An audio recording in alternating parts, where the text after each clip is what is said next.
The Montana Pass in December of 1873. Snow falling like silence. Pine trees taller than churches on either side. And through them, a single stagecoach cutting a thin, dark line across the white. Closer now. Two horses, one driver, one girl inside, 22 years old. Boston boots, Boston coat, Boston hands folded over a letter she had read 100 times. Closer still, her breath fogging the window, her cornflower eyes fixed on mountains she has never seen, her mother's wooden cross pressed against her collarbone. Then, from the ridge above, a gleam of metal, a rifle, held by a man in a red bandana, then two more men, then three, waiting where the trail turns sharp to the left. The stagecoach keeps rolling. The girl keeps reading her letter. And somewhere in the pines, higher still, a pair of iron-colored eyes, watching everything, waiting for the moment to move. Boston, the word tasted like ashes in her mouth now. Elspeth Ravenscroft stepped down from the last stagecoach of the season. Her boots touched frozen mud, and the west swallowed her whole. The letter was in her pocket, folded 3 times, read 100 more. Cedar Falls, Montana Territory, December of 1873. The wind cut through her thin Boston coat like it had a personal grudge. Because it did. This land did not know her, did not care, would test her. She looked around the muddy street. One saloon, one general store, one weathered church with a bell tower missing its bell. A row of clapboard buildings hunched against the wind like tired old men. Nobody came to meet her. She waited. 10 minutes, 20. The driver unhitched the horses and disappeared into the saloon without a backward glance.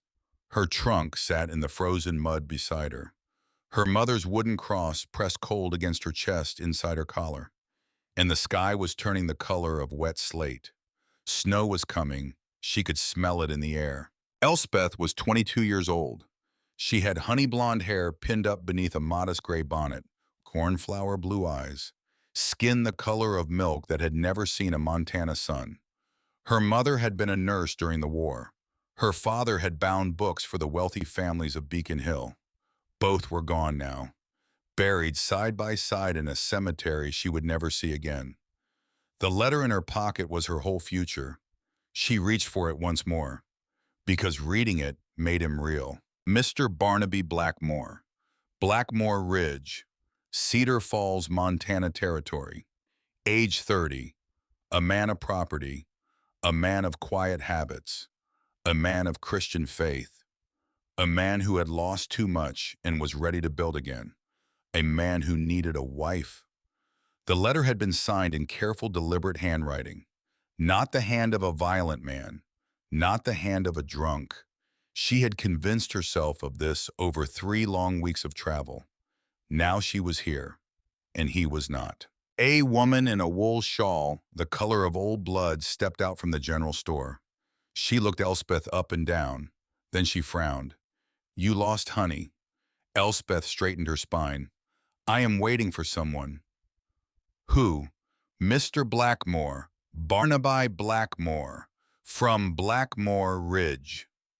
The woman's face changed, slow, like a door closing 1 inch at a time. "Come inside, child, before you freeze to that spot." Elspeth followed her into the store. It smelled of coffee and gun oil and something faintly rotten beneath. A cast iron stove burned in the center of the room. The woman gestured her toward it. "Warm your hands. Your fingers are blue." Elspeth obeyed, and she watched the woman watch her. "You have a letter from him, honey." Elspeth handed it over. The woman read it. Read it again. Her mouth tightened around invisible words. Then she folded it back the way it had been folded and passed it back with a hand that trembled just a little. "You are a mail-order bride." "Yes, ma'am." "From where?" "Boston."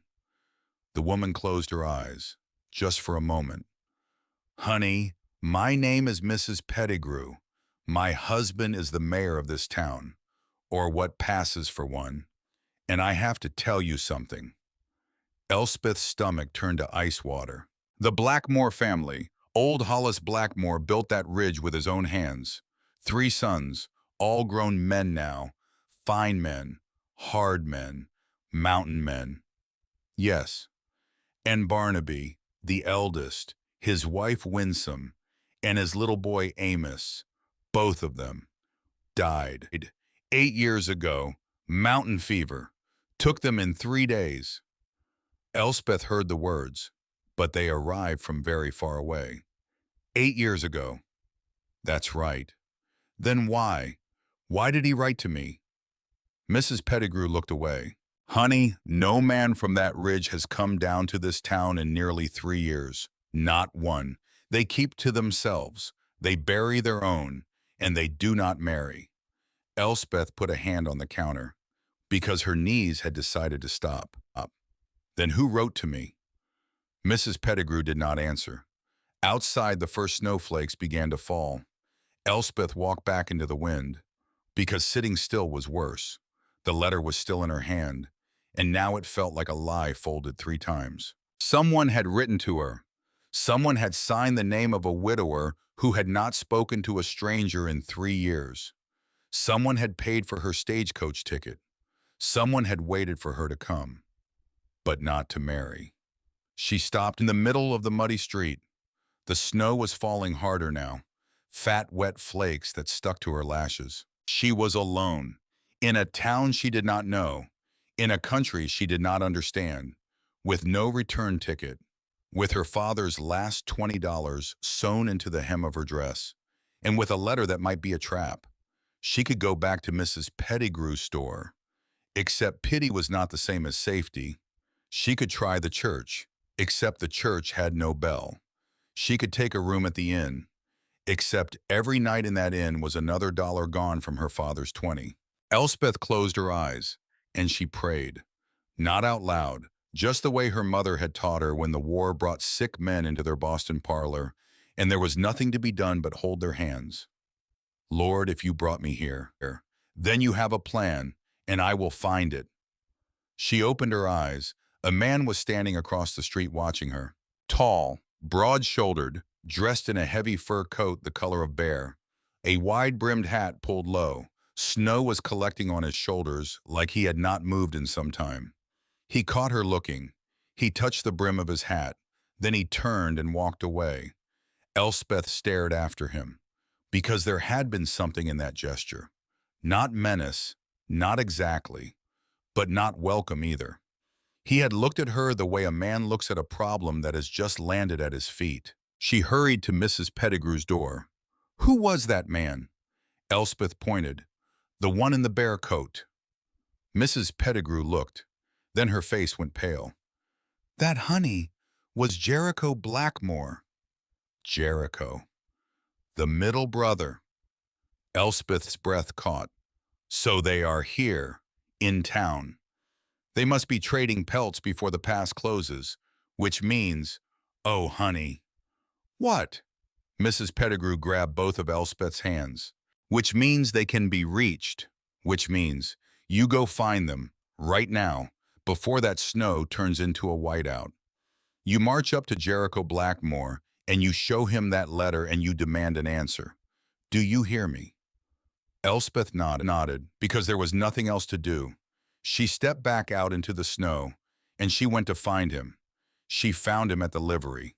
Jericho Blackmore was loading a supply sled with sacks of flour and a wooden crate of ammunition. His movements were efficient, practiced, not a wasted motion anywhere. He did not look up when she approached. Mr. Blackmore. He kept loading. Mr. Blackmore. Ma'am. His voice was low, weary, like her voice was one more weight he did not want to lift. My name is Elspeth Ravenscroft, and I have a letter from your brother. He stopped moving, just stopped. Then he turned. His eyes were the color of a river before a storm. Not gray, not blue, something in between and unfriendly. Which brother? Barnaby. Something flickered across his face. Fast. Gone. Show me. She handed him the letter.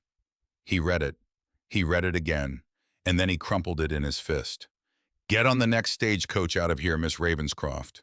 There is no next stagecoach. That was the last of the season. Then take a room at the inn until spring. Someone will drive you back to Fort Benton in April. With what money, Mr. Blackmore? His jaw tightened. That is not my concern. It is exactly your concern, because your brother wrote to me. He paid my passage. He signed his name. He said he wanted a wife. He did not write that letter.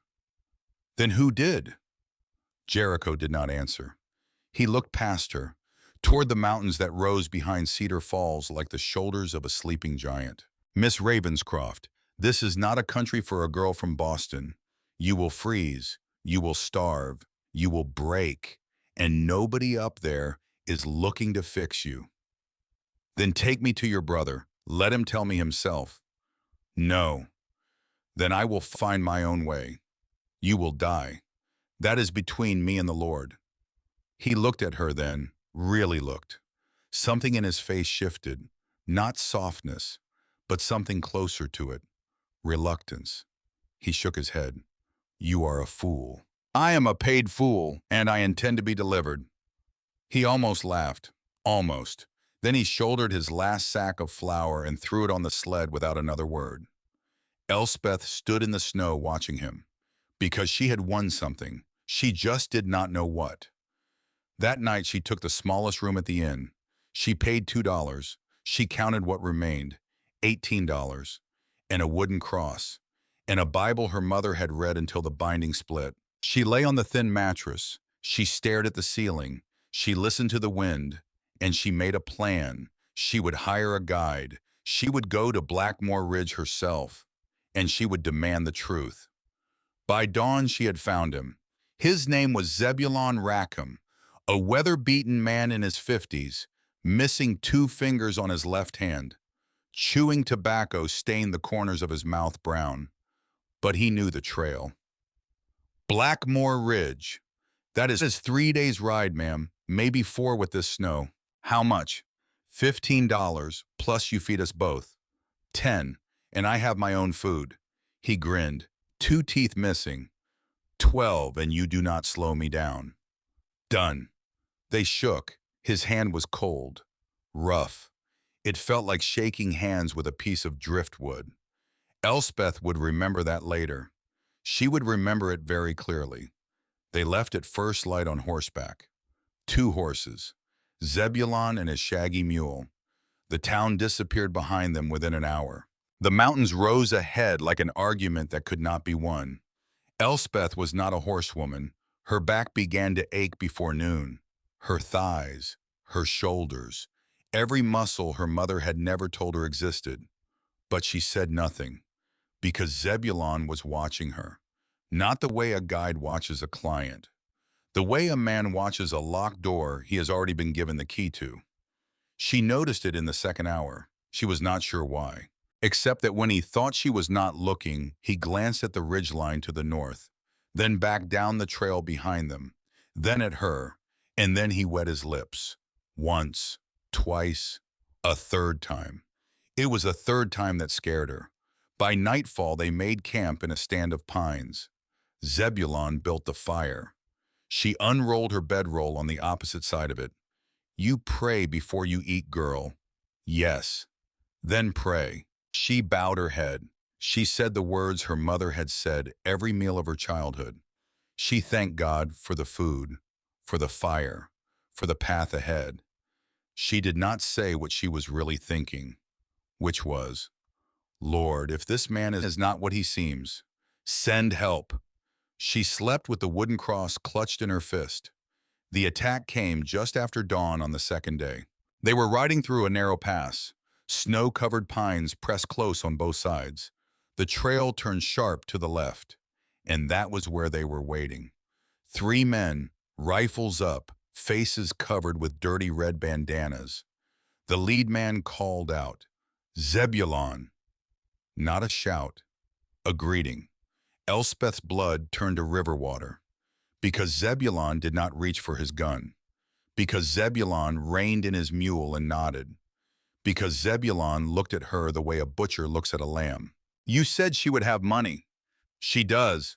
Zebulon spit tobacco juice into the snow. In the hem of her dress, feel around, it will be there. And the papers, in her Bible. Elspeth's mouth opened. Nothing came out, because none of this was random, because she had been sold before she ever stepped off that stagecoach, because someone, somewhere, had known she was coming. The lead bandit swung down from his horse. His boots hit the snow with a wet crunch. He walked toward her, slow, enjoying it. Elspeth's hand went to her saddlebag, because her father had left her one thing besides money, a small pistol, two shots, 2 shots against 3 men. She would take one with her, at least one. The bandit smiled. She could see it in his eyes, because the bandana hid everything else. Miss Ravenscroft, that is what your letter said, right, Ravenscroft? She said nothing. He was 5 feet away. 4, 3. Then the trees exploded. That was what it sounded like, because the shot came from somewhere above them, high in the pines, a rifle crack that echoed off the pass like the voice of God. The bandit's hat flew off his head, just the hat, not his skull. A warning. He froze. A second shot. This one caught the man behind him in the shoulder. The bandit twisted, fell. His rifle skidded across the snow. The third bandit spurred his horse and bolted back the way they had come. Zebulon. Zebulon was reaching for his own rifle now, because Zebulon had realized he was on the wrong side of a fight he did not understand. But he was slow. The shot took him high in the chest. He looked down at himself, at the red bloom spreading across his coat. He looked at Elspeth. His mouth moved. No sound came out. Then he slid sideways off his mule and did not move again. Elspeth stared.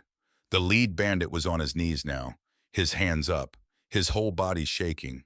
A voice called out from the trees. Rough, cold, male. Ride out, now, and tell whoever sent you. Next time, I do not miss the head. The lead bandit did not need to be told twice. He scrambled onto his horse.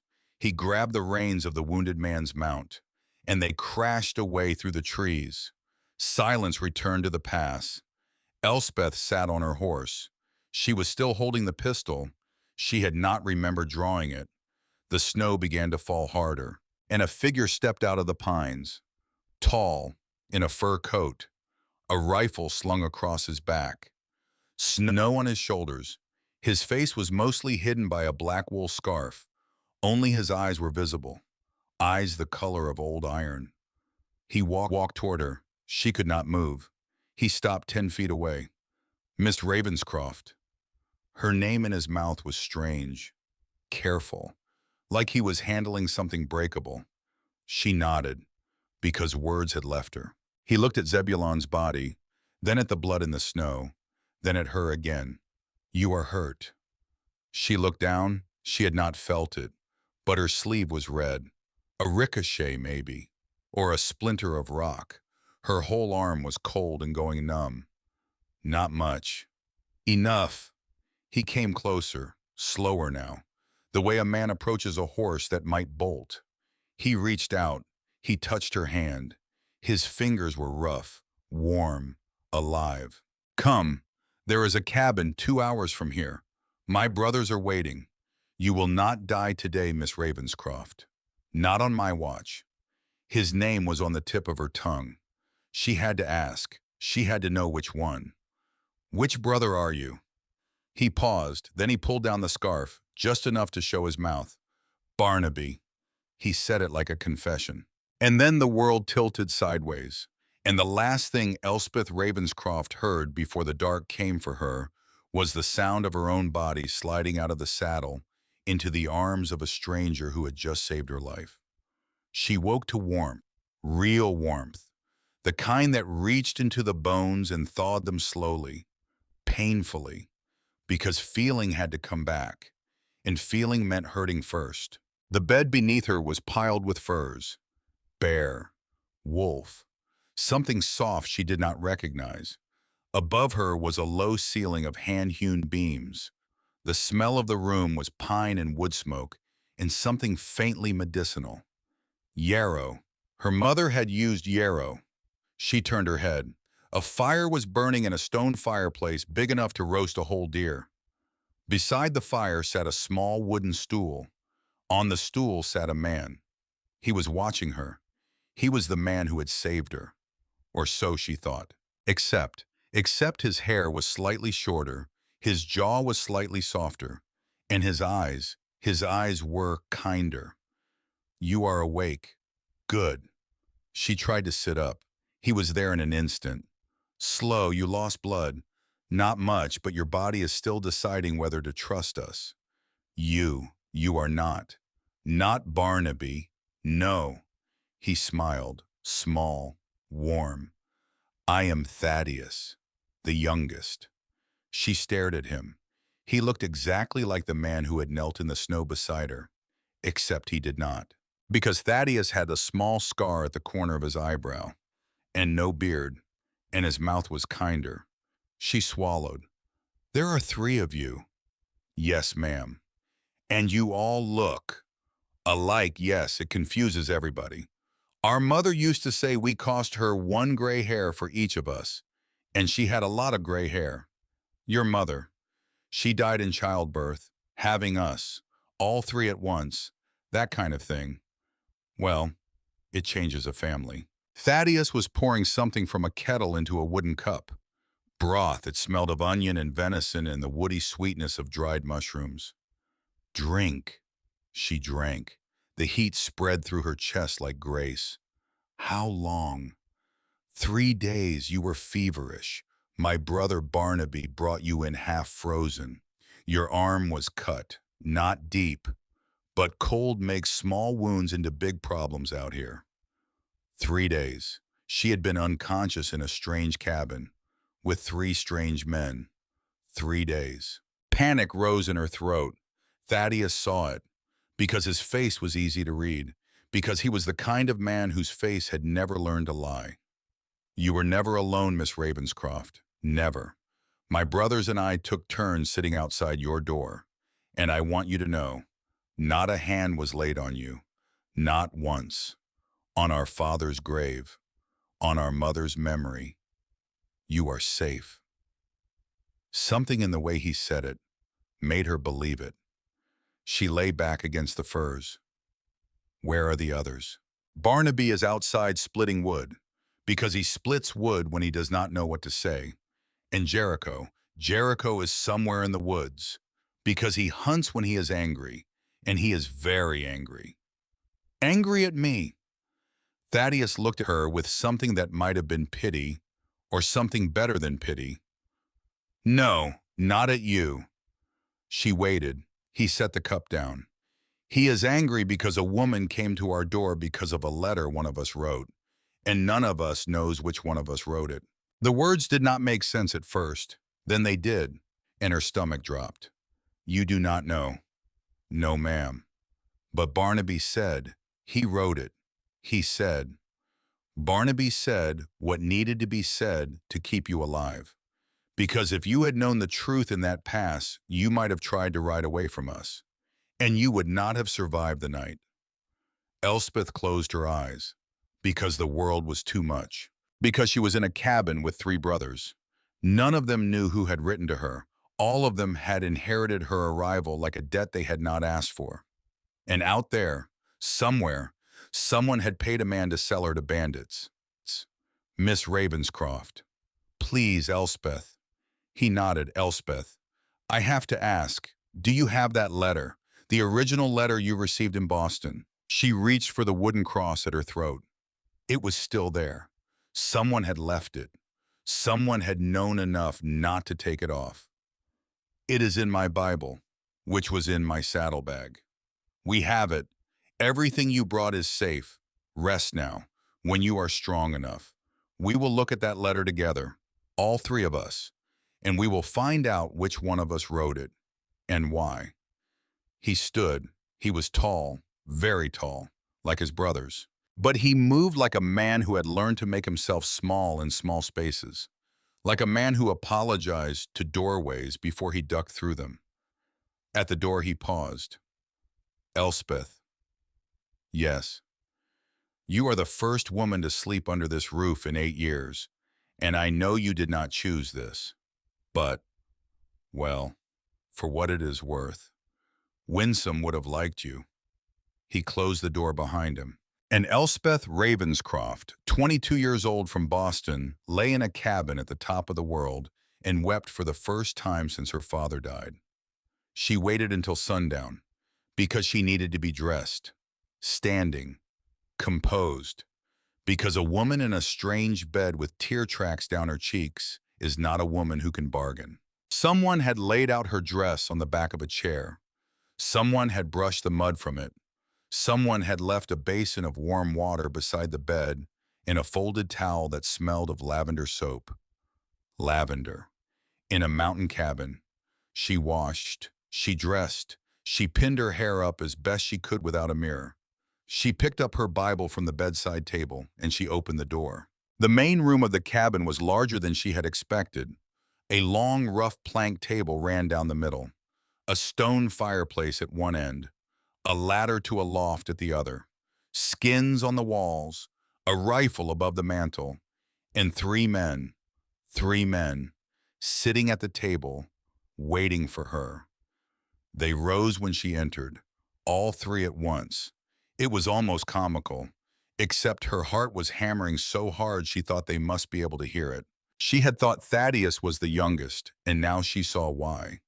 He was the one to her left. His face was smoother. His eyes were the softest of the three. He wore a green wool shirt. His hair was cut a little shorter.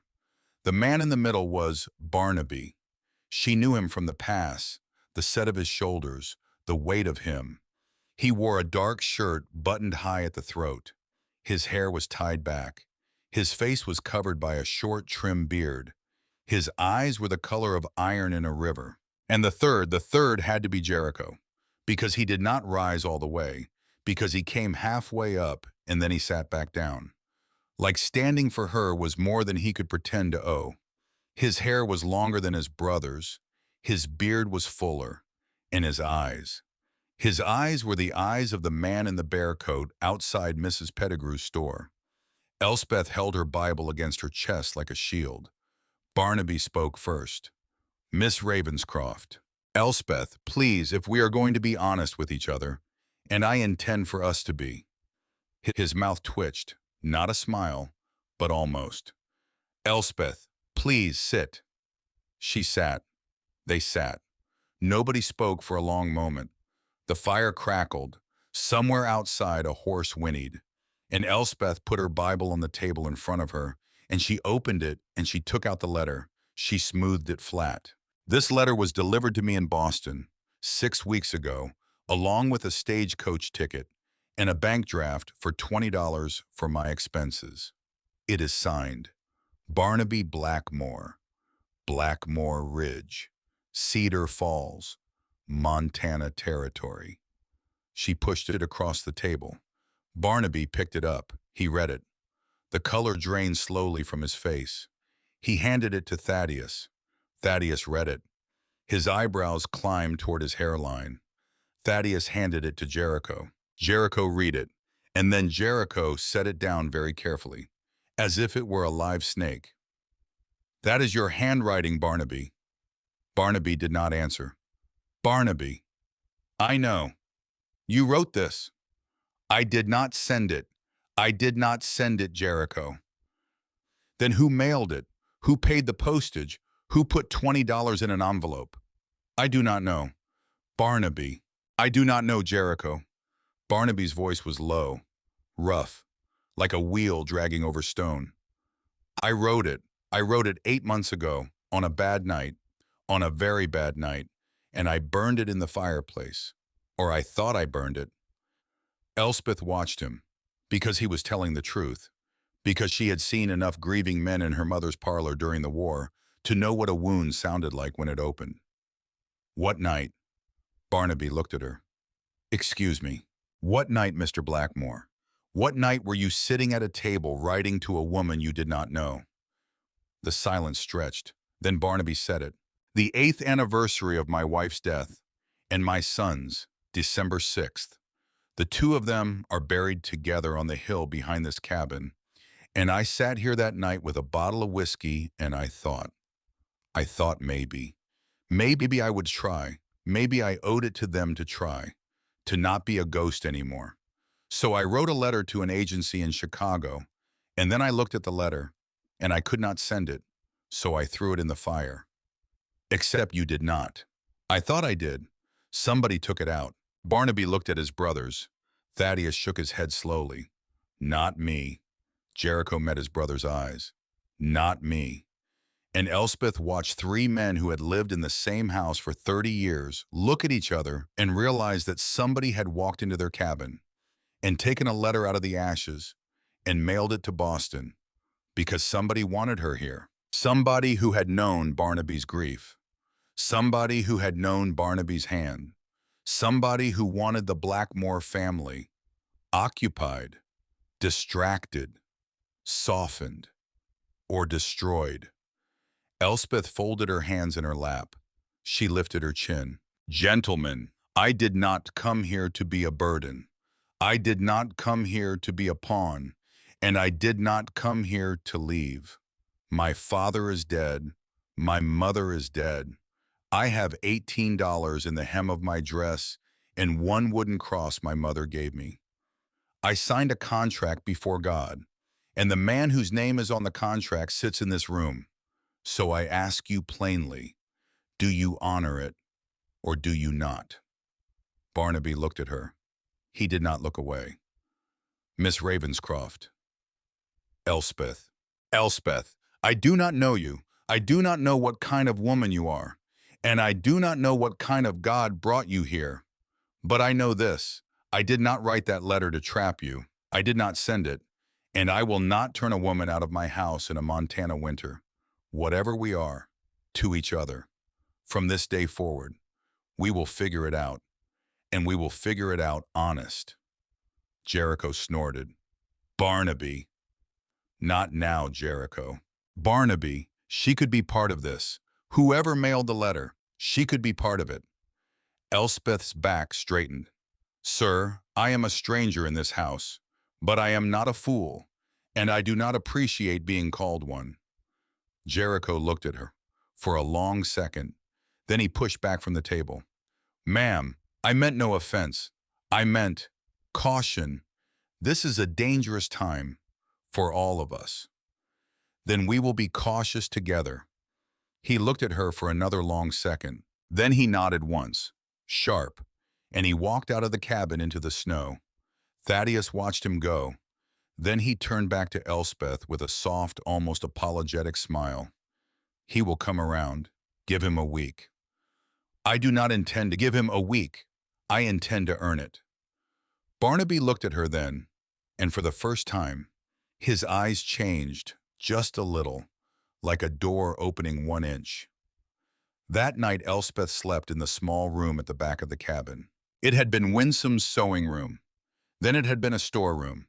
Then it had been a room that nobody entered, because the door had been shut for 8 years and nobody had wanted to be the one to open it.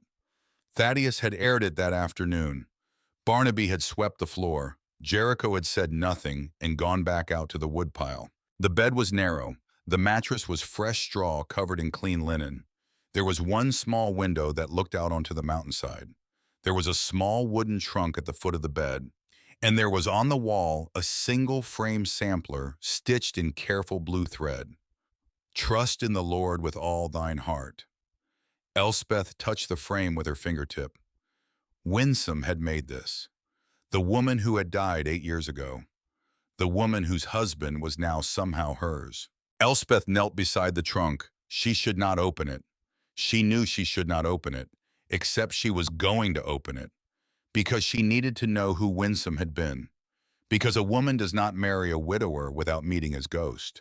Because the ghost was in this house, in every corner, in every silence, in the way Barnaby's eyes went far away when Thaddeus said his brother's dead son's name. She lifted the lid. Inside, a folded blue dress, a pair of tiny boots that had belonged to a boy who never got to grow into them, a small photograph in a tin frame, a dark-haired young woman holding a baby on her lap, and under it all, a leather-bound book, a diary. Elspeth lifted it out with hands that shook. She opened to the last page. Winsome's handwriting was thin, slanted, the kind of writing that comes from a woman who has been holding a pen with a fever in her fingers. Barnaby, if you find this, I have known for 2 weeks that the fever will take me, and it will take our Amos with me, and I have made my peace with it, but I have not made my peace with what it will do to you. You cannot live alone up here. You cannot. Your brothers cannot save you from what you become when you are alone with grief. So I ask this of you, on the other side of the years, when the ache stops screaming and starts only humming, let someone in, not to replace me. You cannot, but to save you from yourself. I have prayed for that woman, whoever she is. I do not know her name. I do not know her hair or her voice or her walk. But I know she is out there, and God will send her, and when she comes, you will know her. Do not run from her. Do not tell her about me until she asks. And when she asks, tell her the truth. Tell her that Winsome loved you enough to want you to be loved again. Tell her that Winsome sends her thanks. Elspeth closed the diary, because she could not read anymore, because her hands were shaking too badly, because a dead woman had prayed for her, because a dead woman had in some quiet way beyond understanding sent her the letter. Not literally, not the letter in her Bible. Someone else had done that, someone with a plan. But the invitation, the real invitation, the one written in blue thread on the wall, that one was Winsome's. Elspeth pressed the diary to her chest, and she whispered into the dark room, "Thank you, I will try. I will try, Winsome." Outside the wind picked up. Outside the snow fell harder. And somewhere on the mountainside far below the cabin, a wolf howled. Long, low, like a warning or a welcome. Morning came with a knock on her door, not a hard knock. Thaddeus. She knew already the difference between the brothers' knocks, because she had lain awake most of the night listening to the cabin breathe. "Elspeth, coffee." She opened the door. He had brought her a wooden cup, steam curling up from it. His face was tired, kind. He had not slept much either. "Barnaby is out at the woodshed. Jericho is checking the traps. And you. I have to go to town this morning. Cedar Falls." "Yes, ma'am." "May I come?" His eyebrows lifted. "Elspeth, it is a 2-day ride each way. In this weather. You are still healing." "I need to see the postmaster." "Why?" She held up the letter. "Because whoever sent this, sent it from Cedar Falls. The postmark says so, and I want to look him in the eye and ask him who paid him to mail it." Thaddeus looked at her. Then he smiled. "Miss Ravenscroft, if Winsome could see you right now, she would have already loved you." He stepped back. "Get your coat.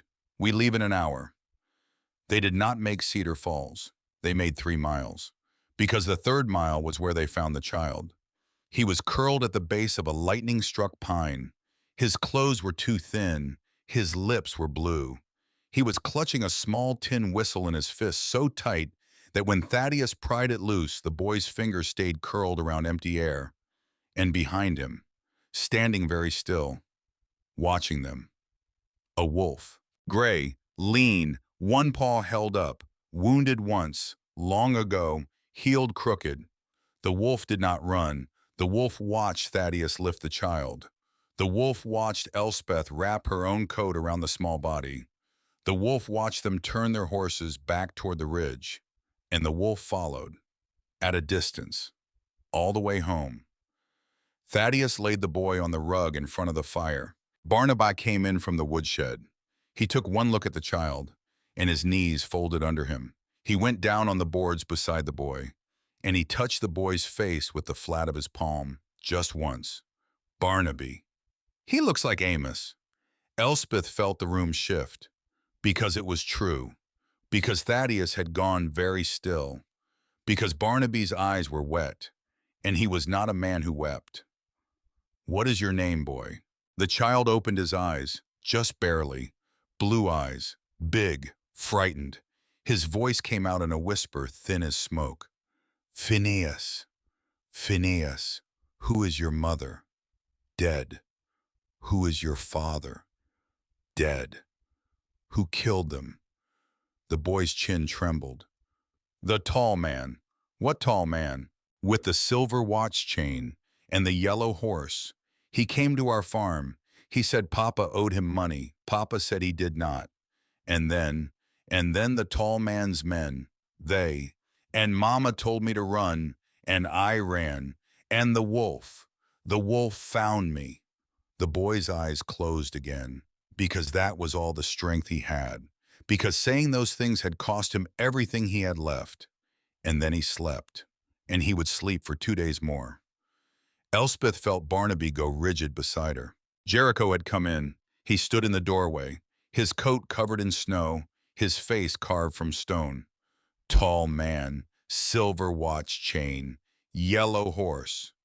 "Yes," Barnaby said, "it is him." Jericho looked at his brothers. He said the name like he was spitting a curse. "Cyrus Grimshaw." Elspeth did not know the name. Not yet. But she saw the faces of the 3 men she had come to marry. She saw them go pale. She saw Barnaby's fist close on empty air. She saw Thaddeus's mouth tighten. She saw Jericho's eyes go the color of a coming storm.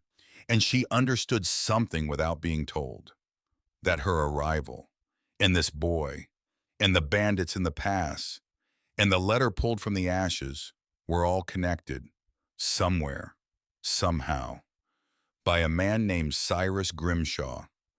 She sat down on the floor beside the child. She took his cold hand in hers, and she looked up at Barnaby Blackmore. "Then we are not alone, are we?" Barnaby met her eyes. "No, Elspeth, we are not." The wolf sat down on the porch outside the cabin door, and she heard him settle into the snow, like something old, something patient, like something that had waited a very long time for all of them to find each other.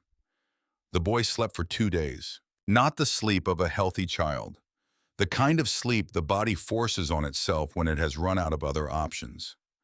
He barely stirred when Elspeth spooned broth between his lips. He barely stirred when Thaddeus changed the blankets. He barely stirred when Barnaby sat beside him for hours at a time, just watching, just breathing. Like Barnaby was afraid the boy might disappear if he looked away. Elspeth watched Barnaby watch the boy. She saw a man who had buried a son, sitting beside a stranger's son, and putting his hand on the small forehead every hour, to check for fever. The fever came on the 3rd night. Phineas cried out in his sleep. Elspeth was there in seconds, because she had been sleeping in a chair by the fire, not in her own room, because she had not been able to leave the boy alone, because her mother had taught her that a child in a fever needs a hand in his hand more than any medicine. She touched his cheek. Hot. Too hot. She looked up. Barnaby was already there, kneeling on the other side of the bed. His face was carved from wood. "Yarrow," Elspeth said, "and willow bark if you have it, and cold cloths. Now. Now. Thaddeus. On it." Thaddeus was gone before the word finished. Elspeth pulled the blankets back. She laid the cold cloth on the boy's forehead. She whispered the same words her mother had whispered to soldiers in the Boston parlor. Not medical words, just names, just the boy's name, over and over, because a body that hears its own name remembers it has somewhere to be. "Phineas, Phineas, Phineas, stay with us." The night was very long. Barnaby did not leave the room, neither did she. Jericho stood in the doorway. He did not come in, but he did not leave either. He leaned against the frame with his arms crossed, and every time the boy stirred, Jericho stopped breathing for a moment and then started again. Because a man like Jericho did not know what to do with a small body in a big bed, except stand guard. At dawn, the fever broke. Elspeth wrung out the cloth for what felt like the thousandth time, and when she laid her palm on Phineas's forehead, it was cool, damp, alive. She sat back on her heels. She put her face in her hands, and she wept. Not loud, just tears, because she had not slept, because she had prayed until her throat was raw, because a child she did not know had almost died in her arms, and she had not let him. A hand touched her shoulder. Barnaby. He did not say anything. He just kept his hand there until she stopped shaking. Then he stood up, and he walked out of the room, and she heard him go outside, and she heard the sound of an axe hitting wood, not to split anything, just to have something to hit, because Barnaby Blackmore split wood when he did not know what to say, and what he did not know how to say was thank you. The boy woke that afternoon. He looked around the room. He saw the low ceiling, the furs, the fire. He saw Elspeth in the chair beside him. He did not cry. He just watched her. She smiled. Phineas, my name is Elspeth. Elspeth, that is right. Are you thirsty? Yes, ma'am. She poured water into a wooden cup. She held it to his lips. He drank in small, careful sips, like a child who had learned that water sometimes ran out. Where are we? He asked. Blackmore Ridge, the cabin of some good men. Their names are Barnaby, Jericho, and Thaddeus. All three of them look the same. They do. It is strange, isn't it? Yes, ma'am. He was quiet for a while. Then, are they going to send me back? Back where, honey? To the tall man. Elspeth set the cup down. She took his small hand in both of hers. Phineas, I promise you, on my mother's grave, on the God who made you, the tall man will never touch you again. The boy watched her face. Whatever he saw there was enough. He closed his eyes. He slept again. But this time, he slept holding her hand. The four of them sat around the table that night after Phineas was asleep for good. 4 adults, because Elspeth was one of them now. Because you cannot spend 3 days pulling a child back from death in a house without becoming part of the house. Barnaby spoke first. Cyrus Grimshaw. Jericho stared at the fire. You are sure. Yellow horse, silver watch chain, tall. It is him. Thaddeus looked at Elspeth. You do not know the name. I do not. Then let me tell you.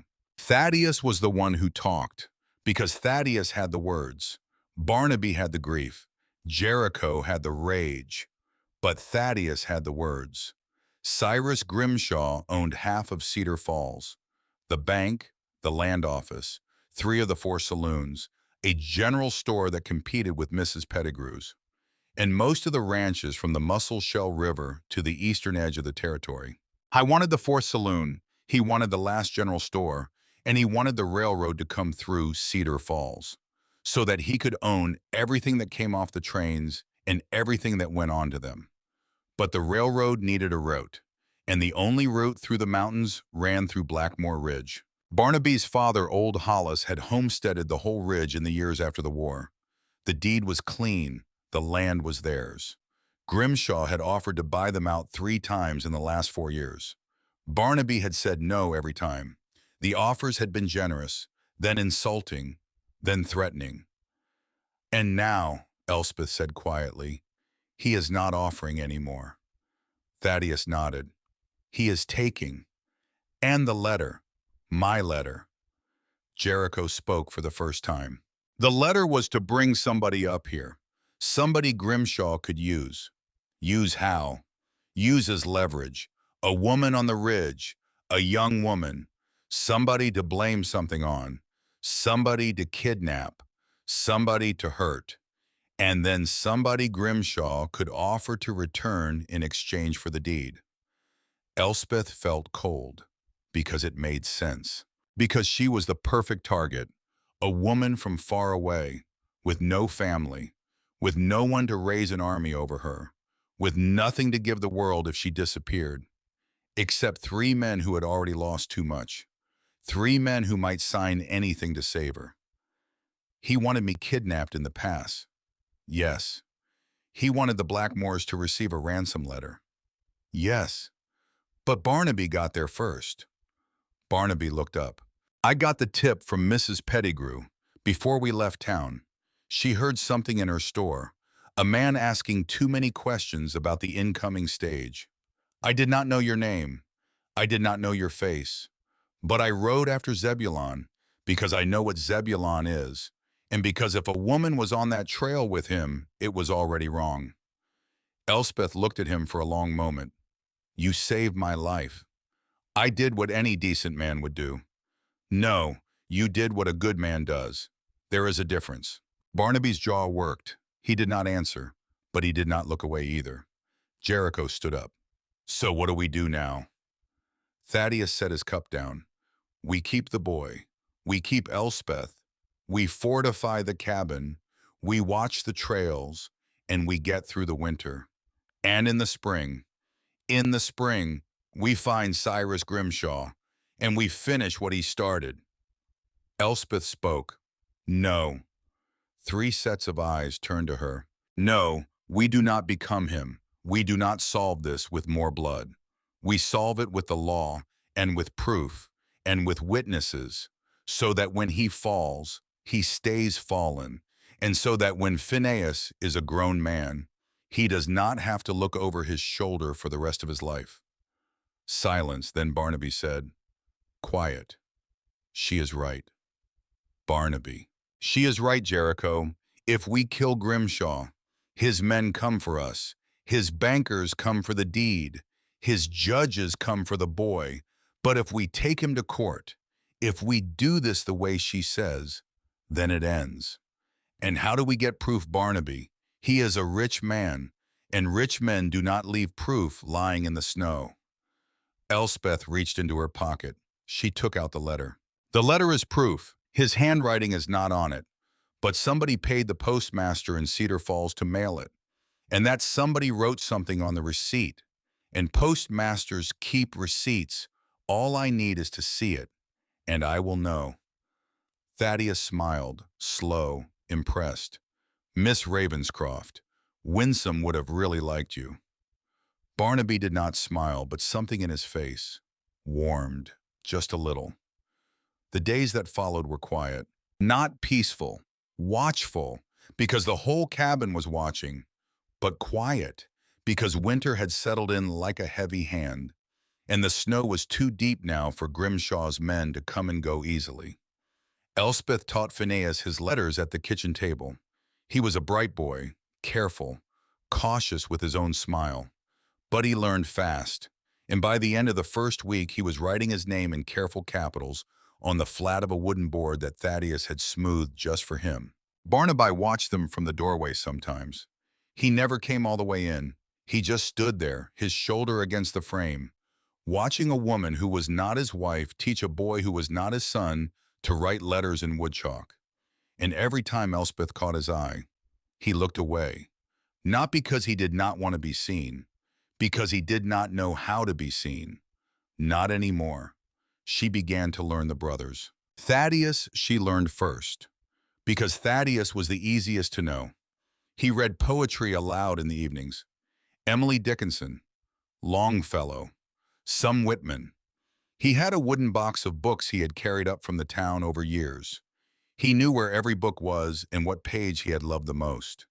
He read to Phineas at bedtime. His voice was low and steady, and it made even the wolf on the porch settle down. The wolf. Yes, the wolf had stayed. Thaddeus called him Ash because his coat was the color of soft ashes, and because he had come out of the cold like something risen from a fire. Ash slept on the porch every night. He accepted scraps from Phineas's hand. He did not accept anything from Jericho, and he watched Barnaby like a peer. Jericho she learned second, not by his talking, by his silences. Jericho would come in from the woods at dusk, cover of snow on his shoulders, meat over his back. He would nod to her once. Then he would take off his boots and go to the corner where he cleaned his rifle. He cleaned it every night, even when he had not fired it. Because a man who does not clean his rifle is a man who does not respect his own life. One night his horse got sick. The mare was old. She was Jericho's favorite. He had raised her from a colt. The winter had been hard on her, and one morning she came up lame with a deep fever in her lungs. Elspeth heard him in the barn late that night. She got up. She wrapped her mother's shawl around her shoulders. She walked out into the snow in her nightdress and boots. She found Jericho with his forehead pressed against the mare's neck, both hands on her withers. His shoulders were shaking. Just once. Just twice. He did not hear her come in until she said, softly, "Move." He looked up. His eyes were wet. "What?" "Move, Jericho. Let me see her." He did not move. "Ma'am, this is a horse, not a man. Do you think a horse feels less pain than a man? Move." He moved. Elspeth ran her hands along the mare's ribs. She listened to the wet rattle in the mare's chest. She looked at the wet foam at the corner of the mouth. She looked at the eyes. How long has she been down? 2 days coming up. She would not eat this morning. Bring me the willow bark, and bring me steam, any pot big enough to hold water and a rag, and keep her warm. Wet blankets, then dry ones, every 20 minutes. Jericho stared at her. "Ma'am." "Now, Jericho." He went. She stayed with the horse for 18 hours. She did not sleep. She did not eat. She sang under her breath, old hymns. She sang them because she did not know what else to do. She sang them because sometimes her mother had sung them to the men in the Boston parlor. Because a body that hears a song sometimes remembers how to keep going. Jericho stayed with her the whole time.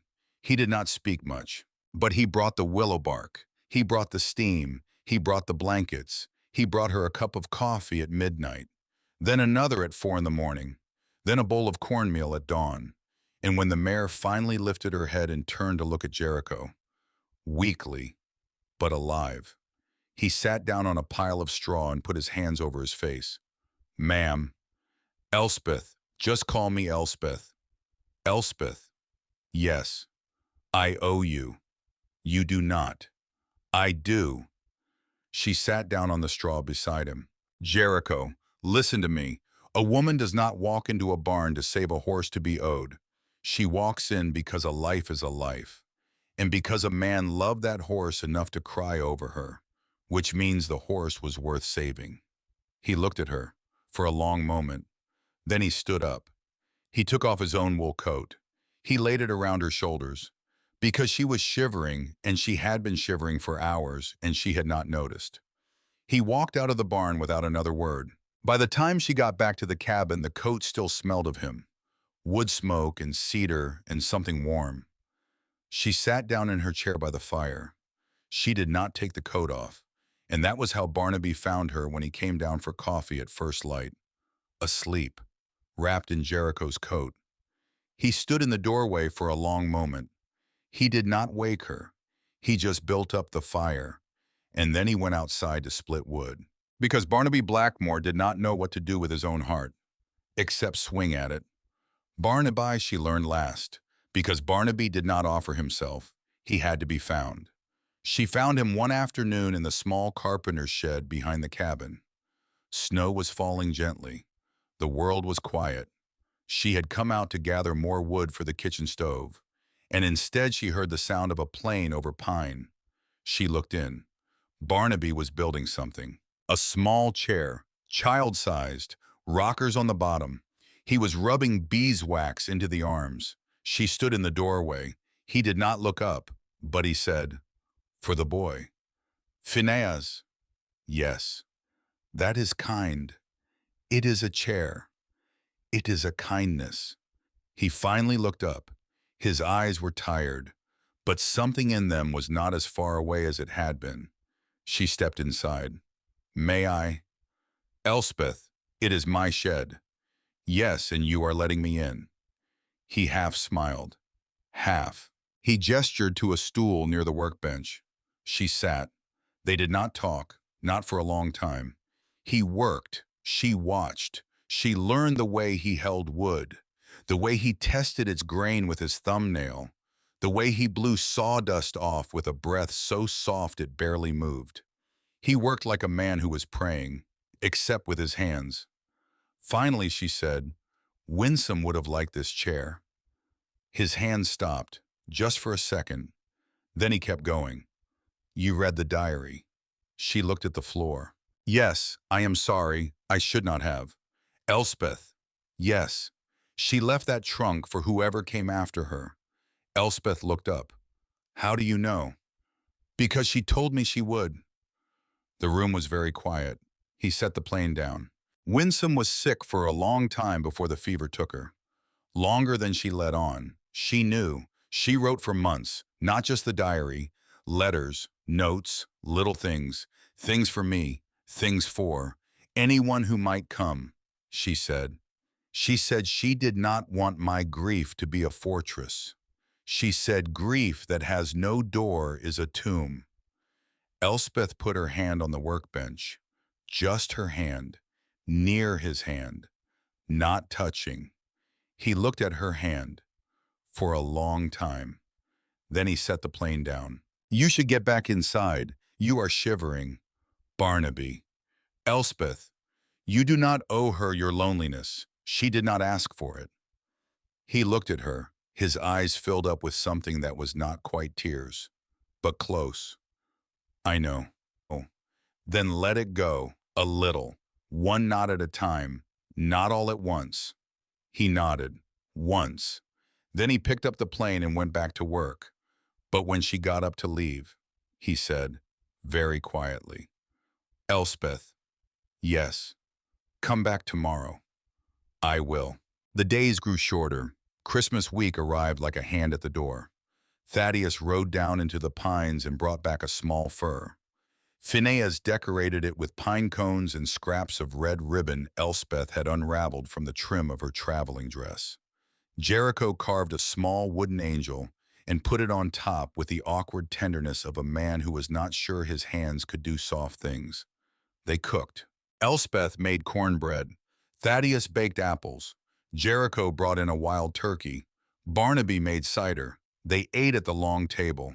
Phineas laughed for the first time in the cabin at something Thaddeus said. Laughed. A real child's laugh. Not thin, not tired, just a laugh. Elspeth caught Barnaby watching her from across the table. Not just watching, really looking. And when she met his eyes, he did not look away. Something small opened in her chest. Something dangerous. Because she was not here to be looked at like that. Except she was. Except that was exactly what she had come here for. The knock came at 8:30. Not the wind, a knock. Everyone at the table went still. Ash was on his feet outside the door. She could hear him growling, not a bark, a low, continuous growl. Barnaby stood. Jericho was already moving, toward the rifle over the mantel. Thaddeus was already sliding Phineas behind Elspeth's chair. Barnaby opened the door. 3 men, snow on their shoulders, hats down, rifles slung casually over their shoulders, the way men carry rifles when they want to seem harmless, but cannot resist showing they have them. Blackmore. Who is asking? We are lost travelers, wondering if you have room by the fire for weary souls, being that it is Christmas week and all. Elspeth watched Barnaby. She watched his back go straight, and his shoulders drop, and she watched his hand find the doorframe and grip it. Because a man on Blackmore Ridge in a snowstorm on Christmas week did not come knocking politely. Because these were not lost travelers. Because the man in the front had a red bandana in his coat pocket, the same red as the bandanas in the pass. Elspeth, Barnaby said, without turning around, voice low. Yes. Take the boy into your room, bolt the door. Do not come out until I call you. She did not argue. She stood up. She lifted Phineas onto her hip. She walked, calmly, to her small room. She bolted the door behind her. She sat down on the bed with the boy in her lap. She whispered against his hair, "Phineas, whatever you hear, you keep your face against my chest, and you keep your ears covered. Do you understand?" "Yes, ma'am." "Good boy." She could hear voices in the main room. Barnaby's, low, steady. She could hear Jericho's, sharper. She could hear Thaddeus's, careful. She could hear one of the strangers laugh, not a laugh that came from anything funny. Then she heard a chair scrape. Then she heard the click of a hammer being drawn back. Then, the world exploded. She would remember later. Only fragments. The sound of a rifle inside the cabin. Because a rifle inside four walls is not a sound. It is a physical blow to the chest. The sound of glass breaking. One of them had smashed the window. The sound of a body hitting the floor. The sound of Jericho shouting, "Barnaby! Barnaby!" The sound of another shot. Then, silence.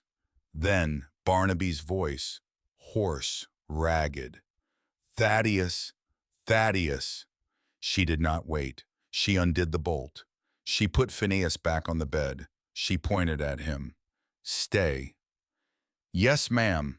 She ran out into the main, two men down, one near the door, dead, eyes open, red bandana across his throat like a garrote. The other was moaning near the fireplace, alive, shot in the leg. Jericho had a boot on the man's chest and a knife pressed under the man's ear. But the third had been at the back window, the one they had broken. The third was gone. And Thaddeus was on the floor. His side was red. His hand was pressed against it, and blood was coming through his fingers. Barnaby was on his knees beside him. Elspeth crossed the room in 3 strides. She dropped down beside Thaddeus. She lifted his hand. She looked. She kept her face very calm, because it did not matter what she was feeling, because her mother had told her 100 times. A wounded man reads your face before he reads his own body. So keep your face steady, even when your hands are shaking. Thaddeus. Elspeth, you are going to be all right. Am I? Yes, because I say so, and because your brothers are going to hold you down while I work, and because you are going to think about anything except this. Do you understand? His eyes were glassy, pain and shock and something almost peaceful. Elspeth. Yes. Sing that hymn, the one you sang for the horse. She smiled. She could not help it. You were listening. Everyone was listening. She looked at Barnaby. Whiskey, the good bottle, boiling water, clean linen, and that leather bag in my trunk, sewing kit, all of it. Now. Barnaby did not move for a second, because his brother was on the floor, and his brother was bleeding. And Barnaby's face was the face of a man watching his family die again. Barnaby. Yes. He is not dying. Not tonight. Not if you help me. He stood up. He obeyed her. Jericho hauled the wounded intruder into the corner, tied him to the leg of the wood stove, not gently. Then Jericho was beside her too. Ready. She washed her hands. She rinsed them in whiskey. She washed the wound. She looked. She looked carefully. The bullet had gone through his side just above the hip. It had not hit the belly, not the way she feared. It had gone through the flesh and out. She could see the exit. She could see the entry. She could not see any dark blood, which meant nothing had opened inside him that a needle could not close outside. Praise God, she whispered. Elspeth, Barnaby said, Hi is going to live, but I have to clean it and close it, and you have to hold him down because it is going to hurt him worse than the bullet did. We are ready, Jericho said. She threaded her mother's needle. She dipped it in whiskey. She began to sing, softly, Nearer, my God, to thee, nearer to thee. Thaddeus closed his eyes. His brothers held him. She worked. She worked for 2 hours. She worked with hands that did not shake, even though her whole body wanted to. She worked with a mind that kept reciting the Psalms, because if she thought about what she was doing, she would freeze. She worked with a rag between her teeth so she could breathe against nausea when the smell of blood got too thick. And when it was done, when the last stitch was tied, when the wound was bandaged in white linen, when Thaddeus was finally sleeping, not passed out, sleeping, real sleep. Elspeth sat back on the floor. She stared at the ceiling. Her hands finally started to shake. Barnaby caught them, both of them, in his own. He held them until they stopped. Elspeth, I am fine. You are not. I know, but I have to be, so I am. He looked at her. In his eyes was something she did not have a name for. Not yet. Something between grief and gratitude and terror and awe. Something that looked like the first crack in a wall. She did not pull her hands away. She did not lean into him either. She just let him hold her hands until she was steady. Then she said, "The one who ran, he will report back." He will. To Grimshaw. Yes. Then Grimshaw knows that we know. Yes. She nodded. She looked at the wounded man tied to the stove. Then we ask him some questions, and we do it before dawn. Barnaby looked at her. He almost smiled. Miss Ravenscroft, you are a very frightening woman. I am a Boston bookbinder's daughter, and a nurse's daughter, and I am tired of being lied to. Jericho brought the lantern closer. The tied man looked up. He was pale, and was bleeding from his leg. But he was afraid. She could see it in his eyes. Not of the knife under his ear, not of Jericho, of Grimshaw, if he talked. Elspeth crouched down in front of him. She met his eyes, woman to man. Sir, you have one chance. You tell us what we need to know, and we let you ride out of here at first light. You do not tell us, and you will spend the winter in this cabin, and in the spring you will be delivered to the federal marshal in Helena in irons, with Zebulon Rackham's death on your head, and whatever else my friends here find to add to the charges. Am I clear? He swallowed. Yes, ma'am. Who paid you? Cyrus Grimshaw. To do what?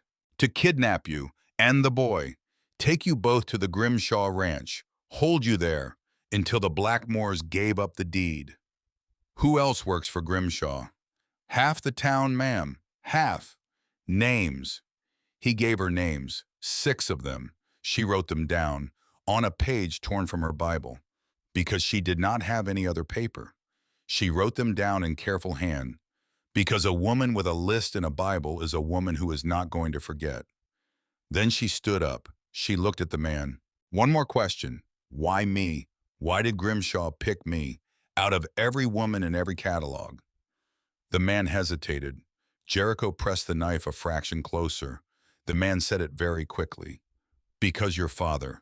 She went cold. What about my father? Your father. He owed money to Grimshaw. From a long time ago, before you were born, ma'am. Grimshaw was in Boston back then, before he came west. He was a moneylender, held papers on half the East End. Then he moved his business to Montana in '52, but he kept the papers, especially the ones with young daughters attached. Grimshaw held your father's paper, never called it, just held it. Grimshaw said. Grimshaw said this was how he was going to collect. Elspeth stared at him. Her hands were very still now. Barnaby said, very quietly. Elspeth. She did not hear him. Because her father had died with $18 in a drawer. Because her father had died coughing his lungs out in a small room in a boarding house on the wrong side of Beacon Hill. Because her father had died telling her that everything was paid off. Everything was clean. That she owed nothing to anyone. That she was free. Because her father had lied to her. Or her father had been lied to. Or her father had, somehow, 20 years ago, signed his name on a piece of paper that Cyrus Grimshaw had kept in a drawer waiting for a daughter to grow up. She turned away. She walked to the door of the cabin. She opened it. She stepped out into the snow. Behind her, Barnaby was saying her name. She did not answer. She walked to the woodshed. She sat down on the chopping block. She stared at the mountains. She whispered, "Papa, Papa, what did you do?" The snow fell on her hair. And Elspeth Ravenscroft, 22 years old from Boston, understood for the first time that she had not chosen to come to Montana at all. She had been called for, 20 years ago, before she was even born, by a man she had never met, who now wanted her dead. Barnaby came to her. Of course he did. He put his coat around her shoulders, because it was already becoming a habit, his coat on her shoulders. He did not speak. He just sat on the chopping block beside her. After a long time, she said, "I should leave. Tonight. I should ride down that trail and get out of this territory and never come back. Because as long as I am here, you are all in danger. Because he is not going to stop. Because I am the thing he came for. Elspeth, I would rather he catch me alone than see you three buried. Elspeth, look at me." She did. His face was pale in the moonlight, but his eyes were not soft. They were steady. "You are not leaving. Barnaby, you are not leaving, not because I am ordering you, because I have no right to, but because you are not going to run from this. It is not who you are. You saved my brother tonight. You saved that boy last week. You saved Jericho's horse. You are not the pawn Grimshaw thinks you are. You are the wall Grimshaw is going to break himself against." She did not answer, because her throat was too tight. He turned to face her fully. "I did not know I was going to say this tonight, but I am going to say it, because I do not know when the next time is going to be that we are alone. And because a man who has already buried a wife should not be a coward about the second life God gives him." She could not move. "Elspeth Ravenscroft, I did not write that letter for you. But by God, if you had never come here, I would not have known what I was missing. I would like to marry you, not because a piece of paper says I should, not because a dead man's contract binds me to it, not because the winter is long, but because I have watched you for 6 weeks now, and I know who you are, and I am asking, as a man asking a woman, and nothing else, will you have me?" The wind stopped. The whole world seemed to hold its breath. Elspeth looked at Barnaby Blackmore, at the man who had ridden into a mountain pass to save a woman he had never met, at the man who had knelt beside a stranger's son, at the man who split wood when he did not know what to say, at the man who had loved a wife 8 years dead, and whose heart in a woodshed on a Christmas night was learning how to open again. Her voice came out very small, but steady. "Yes." He closed his eyes. He put his forehead against hers. Not a kiss. Not yet. Just his forehead against hers. Two people breathing the same cold air in the same falling snow. She whispered, "But not until Grimshaw is behind bars, because I will not stand at an altar with a shadow on our house, and I will not bring a child into a home where the door is not yet safe. When it is done, then we marry, and not one day sooner." Barnaby nodded. "Then we finish it. Then we finish it." Somewhere in the trees, Ash the wolf sang his low, long note into the sky. And somewhere in the cabin, Thaddeus stirred in his sleep, and Jericho put another log on the fire. And Phineas rolled over in the small bed and reached out in his dreams and found nobody there, but did not cry, because he had begun to trust that when he woke somebody would be back. And that, Elspeth understood, was the beginning of a family, not the end of one. The last twist came the next morning. She could not sleep. She went back to Winsome's trunk, because she needed to see the diary again, because she needed to know if there was anything she had missed, any hint, any name, any warning. She lifted the trunk lid. She took out the folded blue dress. She took out the small boots. She took out the photograph in the tin frame. She looked at it, really looked, under the lamp, not just at the young woman holding the baby, at the background. Because there was a man in the background of the photograph, a man on the porch behind Winsome, just a shape in the corner of the picture, out of focus, because photographs from that era caught what the light gave them. But she could see, just barely, a watch chain, silver, across a dark vest, and a man standing very tall. Her hand went to her mouth. She turned the tin frame over. On the back, in Winsome's hand, written in ink, Amos 3 months old, with Uncle Cyrus. Summer of 1865. Uncle Cyrus. Uncle. Winsome's uncle. Which meant,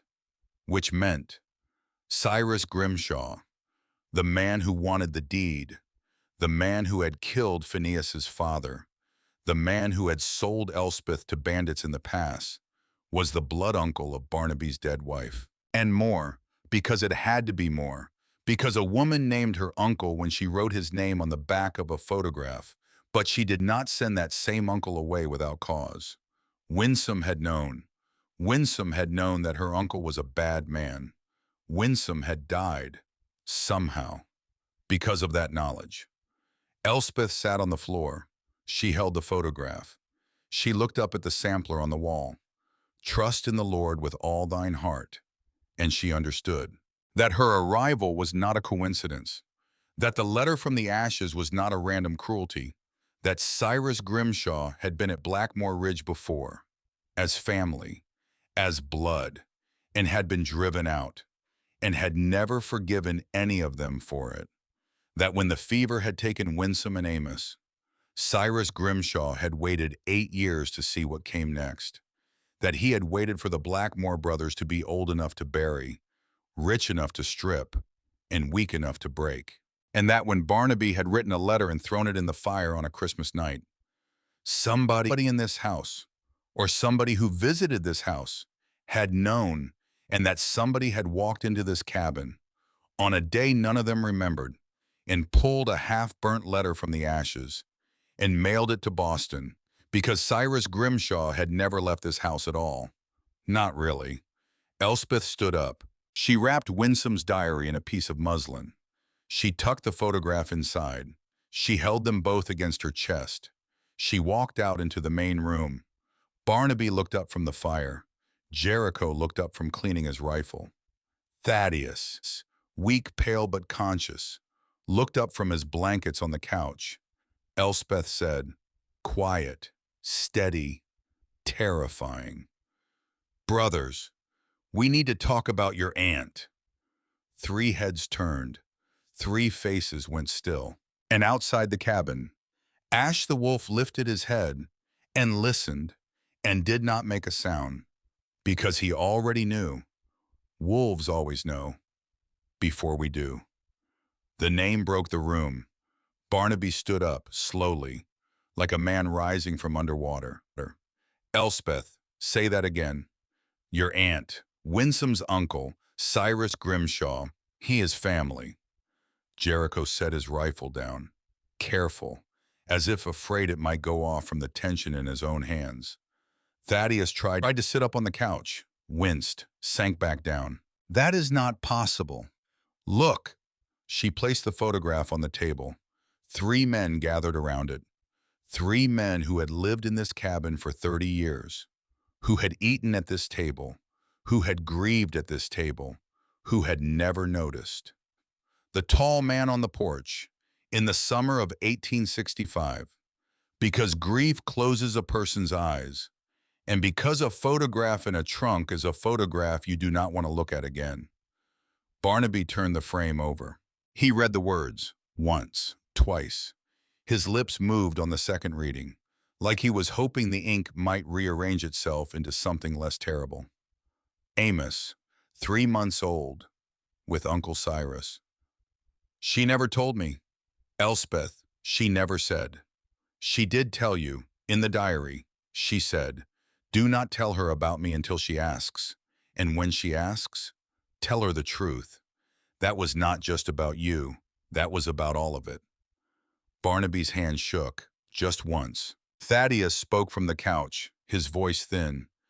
"Winsome came to us from St. Louis. Her people were there. She never went home. She never wrote home. We just assumed her family was small, or dead, or estranged. She would not talk about it. Because she was hiding. From him. From him. Jericho slammed his palm down on the table. Not hard enough to break anything, hard enough to break the silence. That son of a. That is why he keeps coming. That is why the offers. That is why the ridge. He does not want the deed for the railroad. He wants it because it was hers, because it should have gone to Amos, because he thinks it is his. Barnaby closed his eyes. Barnaby said, very quietly, that is why she died. Elspeth looked at him. What? The fever, the winter of 1865. It went through the county. Everybody said, bad water, bad meat, something in the air. But Cyrus came up here that fall to see the baby, he said, and Winsome would not let him near Amos. She kept the boy in her arms for 3 whole days, and when Cyrus rode out, she cried, and she would not tell me why. And then, 2 weeks later, she fell sick, and then the baby, and they were both gone in 6 days. The room was very quiet. Elspeth put her hand over Barnaby's on the table. She did not squeeze, she just placed it there. Barnaby, you do not know that. I know it. I know it now, Elspeth. I know it the way a man knows a nail in his boot, because I felt it and would not name it. Jericho was pacing, back and forth, his boots thudding on the floor. So he came for the baby's mother, and he came for the baby, and he waited 8 years, and now he comes for the rest of us. Elspeth stood up. She walked to the window. She looked out at the mountains. She said, no, not the rest of you. He tried you 8 years ago and failed. Now he has come for me, because a man like Cyrus Grimshaw does not lose. He only postpones, and he had 22 years to prepare his next hand, which was me, which was a girl born to a bookbinder in Boston who owed him money, which was a girl he could put in an envelope and mail into your cabin. And when he broke me, he would break you too. Barnaby stood up. He crossed the room to her. He put his hand on her back, just his hand. Between her shoulder blades, warm, steady, he said, he picked wrong. She nodded because she believed him, because she was going to make him right. They made their plan that morning, because there was no time. Because a man who had lost 2 intruders and 1 wounded prisoner would know his hand was on the table, and a man like Cyrus Grimshaw did not sit at a table with his hand exposed. He kicked the table over, which meant he was coming, soon, and he was coming with men, and this time he was coming to burn the cabin. Because a burned cabin was a canceled deed, and a family with no house was a family that would sell for whatever the bank offered. They had 1 week, maybe 2. They needed, in no particular order, proof, witnesses, a federal marshal, and a plan that did not end with 3 good men dead on their own porch. Elspeth drew it out on the flat of the kitchen table with a piece of charred wood. The proof is here. She tapped the photograph. This is Winsome's proof that Cyrus was in this house, and this, she held up the letter, is the second, because whoever mailed it bought the stamp at the Cedar Falls post office, and postmasters keep receipts. And this, she lifted Winsome's diary. This is the third, because Winsome wrote a name in this diary the week before she died. She wrote, my uncle came to see the baby. He asked me for the deed to the ridge. I said no. He said I would regret it. Barnaby, she wrote that, down. Barnaby stared. She never showed me. She did not want you to spend 8 years hunting him. She wanted you to spend 8 years healing. She was buying you time. He put his hand over his mouth. For a long moment he could not speak. Then, God bless her. He did, Elspeth said, by sending me. Thaddeus laughed weakly from the couch. Miss Ravenscroft, that is the most terrifying sentence I have ever heard. Get well, Thaddeus, because I need you upright by next week. Yes, ma'am. Jericho was already at his rifle. I ride to Helena, to the federal marshal. If I ride hard, I can be there in 5 days. Back with a marshal and men by the ninth day. Weather willing. Barnaby nodded. I stay here. I fortify the cabin. I hold the ridge, Elspeth said. I go to Cedar Falls. Three men turned to her. No. All three of them at once. Yes, because the postmaster will not talk to a Blackmore. Because the Blackmores are known enemies of Grimshaw, and Grimshaw owns half the town. But a young woman, alone, who came in on the stagecoach 6 weeks ago and has been left widow before the wedding and needs help, he might talk to. Elspeth. Barnaby, he owns half the town, not all of it. Mrs. Pettigrew, Miss Larkin, Doc Whitcomb, there are people, good people, who are afraid of him, but who are more afraid of what he is going to do if nobody stops him. Barnaby did not want it. She could see the wanting not to want it in his face. But he was not a foolish man, and he was not a small man, and a man who had asked a woman to marry him in a snowstorm because he saw who she was could not now pretend he did not see it. He nodded once. You go with Thaddeus once he can travel. 2 more days, not before. Agreed. She looked at all three of them. Gentlemen, 9 days from now, Grimshaw finds himself in a courtroom, or he finds himself on a rope.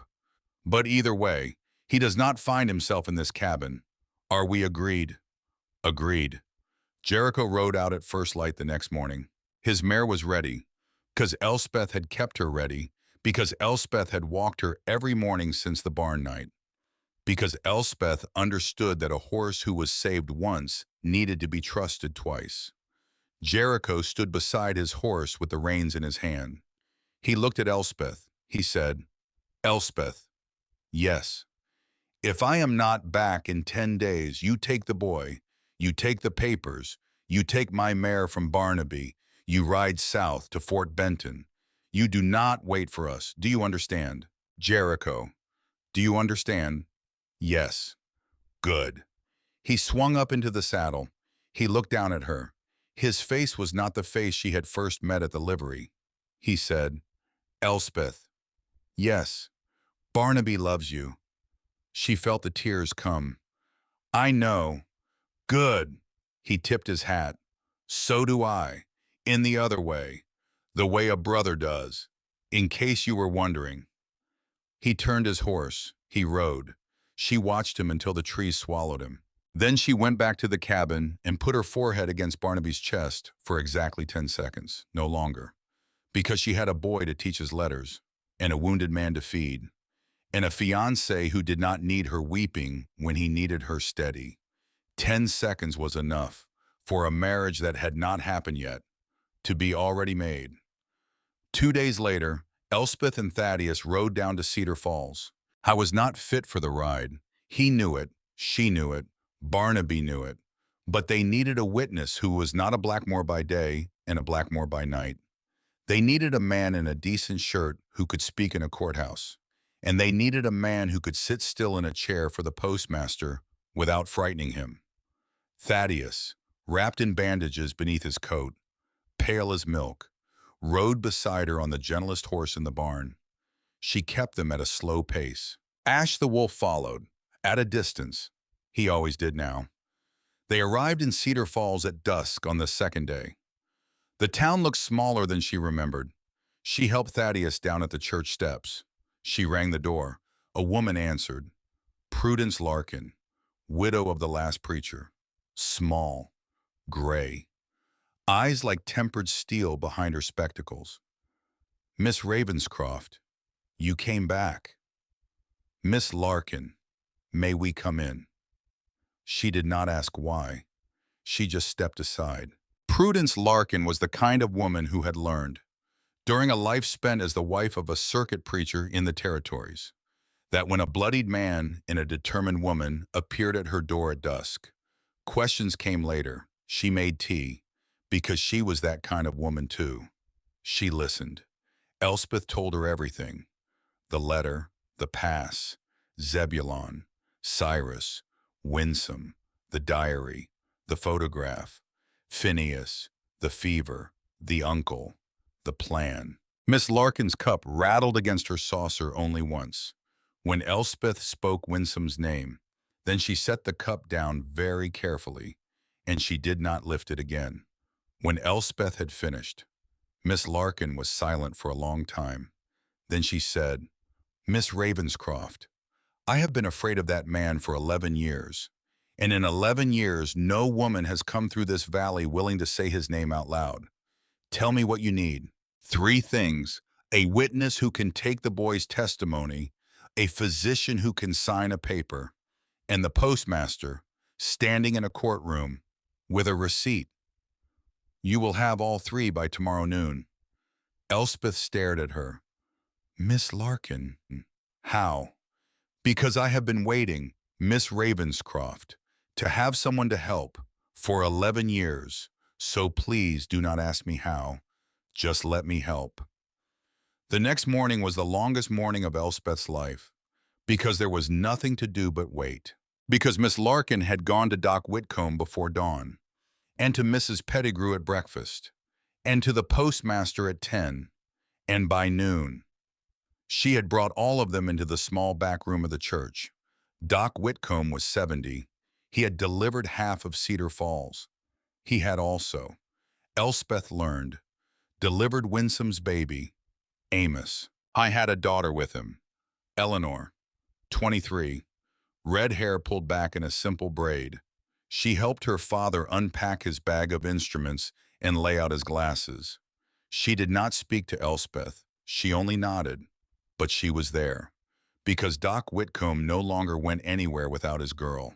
I signed the fever notice on that boy, Doc said. His voice was gravel. I signed the same notice on his mother 6 days later. I signed because I did not have proof of anything else. But I always wondered, because that fever did not spread in the town. It did not spread on the ridge. It only killed 2 people, 2 very specific people, and I sat with those bodies for a long time, Miss Ravenscroft, and I have wondered every year since. He looked at her. His eyes were wet. I saw a small mark on her arm, a puncture, not like any insect I knew. I did not put it in the notice because I did not know what to put, but I remembered. Every year, I remembered. He straightened. If you can help me put my name on a paper that ends that man, I will sign it in my own blood. Mrs. Pettigrew nodded. Half this town will sign, honey. Half. Just tell us where and when. The postmaster was a small, nervous man named Mr. Coldwell. He held his hat in his hands like a man in a courthouse pew. Miss Ravenscroft, I did mail a letter for a stranger 6 months back. He paid me $10 to keep it quiet. He said it was a surprise for a bride.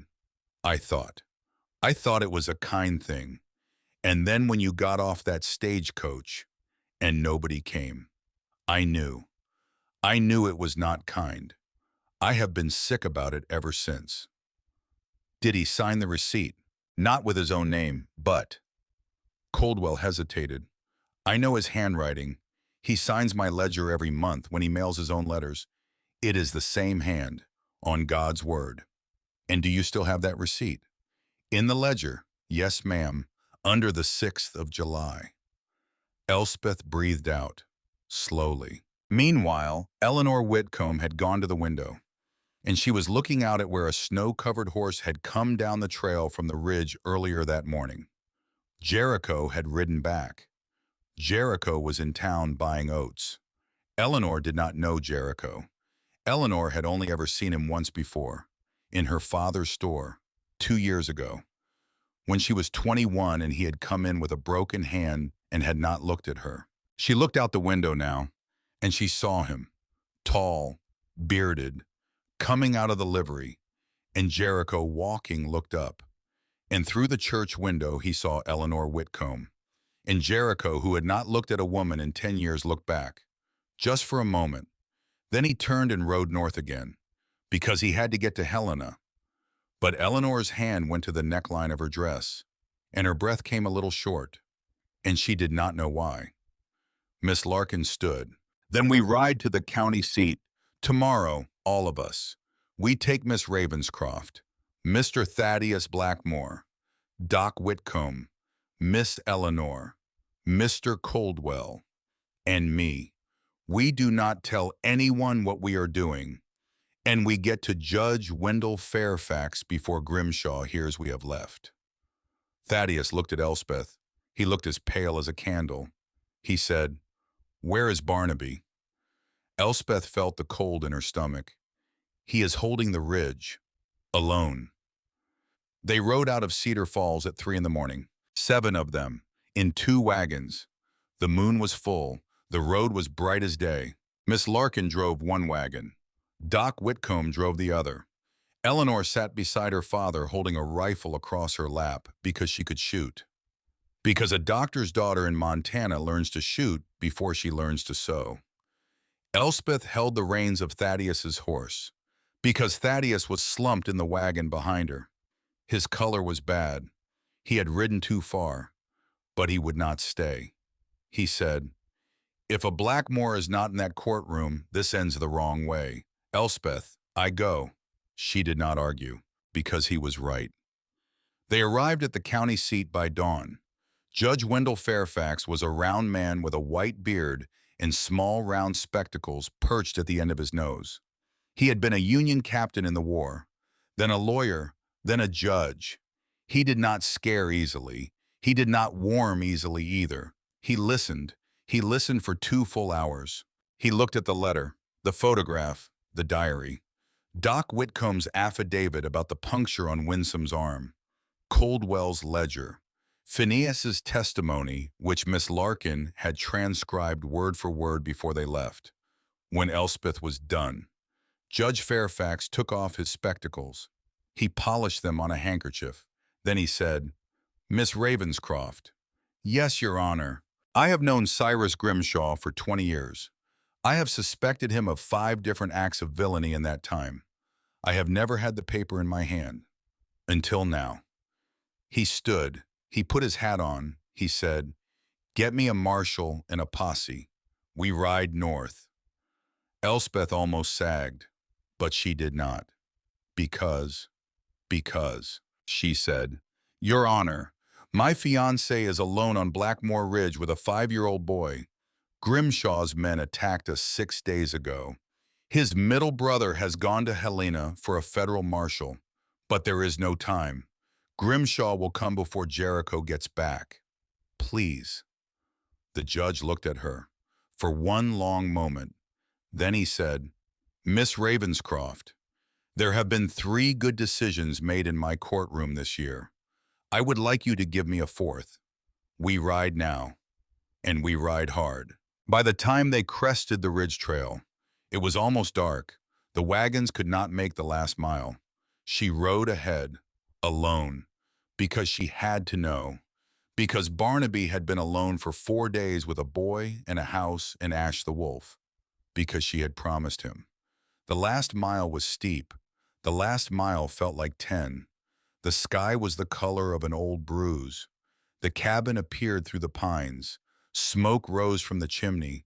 Her heart lifted, because smoke meant life. Then she saw the men, 6 of them, spread out, in the trees on the far side of the clearing, rifles up, waiting. They had not gone in yet, because Ash the wolf was on the porch, standing, teeth showing, not moving, and because on the roof of the cabin, just visible over the eaves, was the barrel of a rifle, steady, aimed.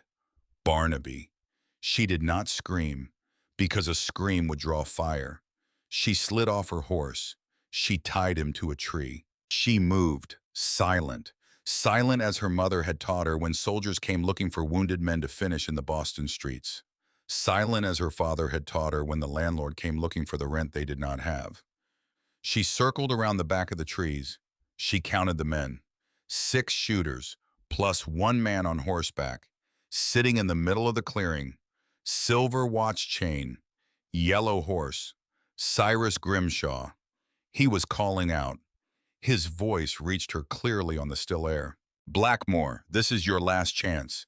Come out, sign the paper. I take the ridge, and I let the boy live." Silence from the cabin. Blackmore, my niece would have wanted the ridge to stay in the family. I am her family. You are not. You never were. Silence. Blackmore, I know she is coming back with a wagon. Miss Ravenscroft, my little Boston pigeon. Do you want her to come home to a burning house? That was when Barnaby's voice came from the roof.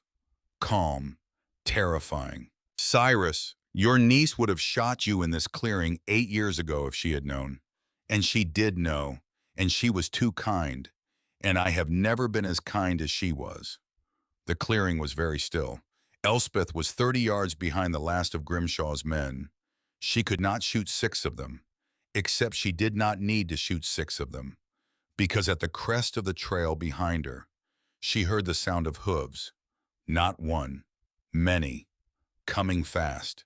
She turned, and she saw them. Judge Fairfax on his gelding, Miss Larkin white-knuckled beside him, Doc Whitcomb clutching a lantern in one hand and his own old rifle in the other. Eleanor riding pillion behind her father with the rifle across her lap. Mrs. Pettigrew in a wagon with a shotgun. Mr. Coldwell, the postmaster, looking like he might faint, but riding a mule and holding a pistol just the same. And behind them, coming through the pines, Jericho, on his mare, with a federal marshal beside him, and 10 men in dark coats with badges pinned to their chests. Elspeth burst from cover. She waved her arms. Barnaby! Grimshaw's head whipped around. He saw her. He saw the marshal. He saw the townspeople. He saw his own 6 men suddenly outnumbered on ground they did not own. She would remember, later, that his face did not become afraid. It became something worse. It became bored. Because a man like Cyrus Grimshaw did not think he could lose. Because a man like Cyrus Grimshaw did not think there was a court on earth that could hold him. He drew his pistol. He did not aim it at the marshal. He aimed it at her. Because in his mind, she was the reason. She was the small bird that had spoiled his big scheme. She was the last person he wanted to see walking away from this clearing. She saw the barrel come up. She could not move, which is a lie, because she did move.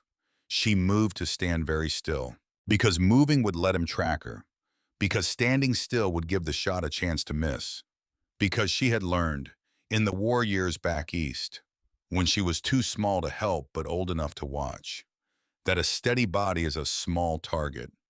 That panic is what puts you in the ground. She was very still. Grimshaw fired. At the exact same moment, 2 other rifles fired. Barnaby from the roof and Jericho from the trees. 2 shots, 1 target. Grimshaw was thrown backwards off his horse. He did not get up. He never got up. His men, realizing, turned to run. The marshal's deputies took them, all 6 of them, without another shot fired. Because a man who works for wages does not stand and die when his employer is already dead. Elspeth stood in the middle of the clearing. She could not feel her legs. Barnaby came down from the roof. He crossed the clearing at a run. He reached her. He put his hands on both sides of her face. She looked up at him. She said, barely, I am not hurt, he said, softer than she had ever heard him. I know. He kissed her forehead. Once, that was all, because there were witnesses, and there were laws, and there were promises they had made to each other that they intended to keep in the right order. But that one kiss on her forehead, in a clearing in a mountain valley, in the last light of a Montana winter day, was enough to tell her that she had made it, that they had made it, all of them. The trial was quick, because most of the evidence walked into the courtroom on its own 2 feet. Doc Whitcomb, Coldwell, Miss Larkin, Mrs. Pettigrew, and this was the twist Elspeth had not seen coming, the mayor of Cedar Falls, Mr. Ambrose Pettigrew, Mrs. Pettigrew's husband. He walked into the courtroom on the second day, in a black suit, holding a leather portfolio, and he sat in the witness chair, and he said, Judge Fairfax, my name is Ambrose Pettigrew. I have been mayor of Cedar Falls for 17 years, and I have been afraid of Cyrus Grimshaw for all of them. He opened the portfolio. He said, I am going to tell this court every crime he ever committed that I know about. In writing. Signed. So help me God. He paused. He looked at Elspeth. He said, Miss Ravenscroft, there is one thing you deserve to know. Grimshaw had a man on the ridge, a trapper, name of Ephraim Kettle. He would stop at the Blackmore cabin once, twice a year to trade pelts, to warm up, to be neighborly. The Blackmores trusted him. He is the one who took the letter out of your fire, Mr. Blackmore. He is the one who mailed it. He came to me 2 weeks ago, confessed everything. He is sitting in the Cedar Falls jail as we speak. He will testify. Barnaby's face went white because they had known Ephraim Kettle for 15 years, because trust broken from the inside is the deepest wound of all.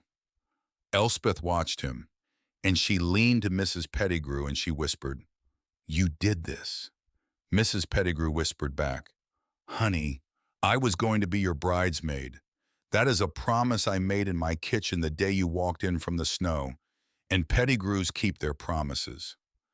Elspeth wept, right there in the courtroom. She wept because she had thought she was alone in the world, and she had not been. She had never been. Not really. The verdict was quick. The Cyrus Grimshaw estate was dissolved. The bank was placed under a receiver. The railroad route was redirected south around the ridge. The Blackmore deed was confirmed, and Phineas, his father's will was found, in an iron box in the Cedar Falls Bank, deposited there by his father years earlier, in case anything ever happened. The will named Barnaby Blackmore as guardian, if the parents should die. It named Barnaby specifically because Phineas's father had known about Cyrus, because Winsome had told him, years and years earlier, in St. Louis, before she came west, before any of this, because the whole story had been written in secret, passed hand to hand, between women, between good men, in little notes and small trusts, for decades, until it landed in the lap of a Boston bookbinder's daughter with her mother's cross and her father's $20. Who did not know she was the last piece? Until she was. The wedding happened in May because a Montana bride does not walk down an aisle in December, because a Montana bride waits for the meadows to come back, because Elspeth had said, on a woodshed on Christmas night, not one day sooner than Grimshaw is behind bars, and now he was in the ground, and now she could walk. Miss Larkin conducted the service, because there was no ordained man in Cedar Falls in that month, and because Elspeth had asked her, and because Miss Larkin had said yes with tears in her eyes. The meadow was full of paintbrush and lupine. The whole town came, because Ambrose Pettigrew had ridden a wave of civic redemption for 4 months and had spoken at the pulpit twice and had personally invited every family within 30 miles, because Mrs. Pettigrew had made 12 pies, because Doc Whitcomb, 70 years old, had said, if Mrs. Blackmore could sew a bullet wound closed in 1 hour with a hymn on her lips, he was going to be there to see her walk down the aisle if he had to be carried. Barnaby stood at the altar. He wore his father's coat, which Winsome had mended once, and which had in that mending kept a piece of Winsome in it for 8 years. Elspeth walked toward him on Thaddeus's arm, because Thaddeus was strong enough to walk now, because Thaddeus had insisted, because Jericho had said, it is Thaddeus, he is the softest, he will not steal her from you at the altar. And then Jericho had laughed. First time, real laugh. And Barnaby had said, you could not steal her from a rock. She would just stay, which was true. Elspeth wore a simple ivory dress Mrs. Pettigrew had made for her from her own wedding dress, because Mrs. Pettigrew had said, honey, I never had a daughter. Elspeth carried a bouquet of wildflowers Phineas had picked. Phineas walked in front of her, carrying a small pillow. On the pillow, a ring. The ring had been Winsome's. Elspeth had said, "Barnaby, is this right?" Barnaby had said, "It is what she would have wanted." Elspeth had believed him, because Barnaby had learned, over 4 long months, to say what he meant. Ash the wolf sat beside the altar, because nobody had told him not to, because nobody would have dared, when they had said their vows, and Miss Larkin had said, "I now pronounce you." And Barnaby had leaned forward, and Elspeth had lifted her face. Their kiss was small and brief, and the whole town cheered anyway, because they had earned that cheer. Because a town that had been afraid for 11 years knew what it was to cheer for something that lasted. Then Jericho stepped forward. He stood in front of Elspeth. He put his hands on her shoulders. He said, low, so only she could hear, "Sister, you keep him whole, and I will keep the ridge safe. And that is the deal I am making with you." She said, "Brother, that is my deal too." He squeezed her shoulders. He turned and walked to the back of the meadow, where Eleanor Whitcomb had been waiting, because she had come to the wedding with her father, because since that day at the church window, she had come to a great deal. Jericho had been courting her quietly for weeks, in his way, which meant he had ridden past her father's store 3 times, and on the 4th time had gone in and had asked to buy a bag of oats he did not need, and had asked Eleanor what her favorite flower was. And Eleanor had said, "Lupine." And Jericho had said, "Then that is my favorite flower now," which was for Jericho a full-length love letter. Eleanor had figured him out fast, and when Jericho put out his arm at the back of the meadow, she took it, and she smiled up at him like she had won the county fair. He smiled back. Not a big smile, but a real one. Thaddeus. Thaddeus stood off to the side, watching the meadow, watching the sky. Elspeth caught his eye. He smiled. He shook his head, just gently. He mouthed, "Someday," because he was the youngest, because he was healing still, because he had a poet's heart and no one had asked for it yet. But the world was long, and spring came every year in Montana, and Thaddeus was patient. Elspeth understood. She smiled back. She thought, someday, yes. The reception ran until sunset. There was fiddle music. There was Mrs. Pettigrew's pies. There was Phineas laughing. There was Ash sleeping under a table with a rib bone between his paws. And there was at one point Barnaby standing beside Elspeth, watching the whole town of Cedar Falls dance in the meadow of Blackmore Ridge. And Barnaby said, quietly, where only she could hear, "Elspeth, yes, I did not know what my life was for before you came. I thought it was for keeping the ridge, keeping my brothers alive, keeping Winsome's memory. That was my whole assignment. That was what I was told. And now I know it was for this, all of it. For a bookbinder's daughter to walk out of a stagecoach in a snowstorm and find her way to me, and find her way to Phineas, and find her way to Winsome in a strange way, and bring us all home." She leaned into his side. "Barnaby, yes, I want you to know something. Anything. I would have said yes even if you had not saved my life. I would have said yes even if Winsome had not written the diary. I would have said yes even if Grimshaw did not exist. Because I saw you, in the shed, making a chair for a boy you barely knew. And I knew who you were, before you told me, before you knew." He held her hand. He did not answer. He did not have to. The next morning, very early, before the guests had woken in the town below, Elspeth walked out to the little cemetery on the hill behind the cabin. There were 2 stones, Winsome Blackmore and Amos Blackmore, beloved wife, beloved son. Elspeth knelt on the grass. She had brought a small bouquet. Wild lupine, Winsome's favorite, Barnaby had told her. She set the flowers down. She said, "Winsome, I want you to know that I read your diary, and I read every word twice, and I did what you asked. I did not run from him. I did not try to replace you. I let him show me the man he was under all the grief. And you were right. He was worth waiting for. And I want to promise you two things. She paused. She wiped her eyes. First, I will love your son's father the way he deserves, which is a lot, because he is a good man and he is my good man now. And I will love Phineas the way you would have loved him if the Lord had let you, because Phineas is our son now, as much as Amos was yours. Because a boy who needs a mother finds one wherever the Lord puts her. And the Lord put me here for him. Wind stirred the grass. She kept going. Second, I will teach whatever daughter God gives me to know your name. She will not grow up thinking she is the first woman in this house. She will grow up knowing that a woman came before her, who prayed for her, who wrote her a letter she never sent, who left her a diary and a sampler and a photograph and a life. Winsome. My daughter will know your name.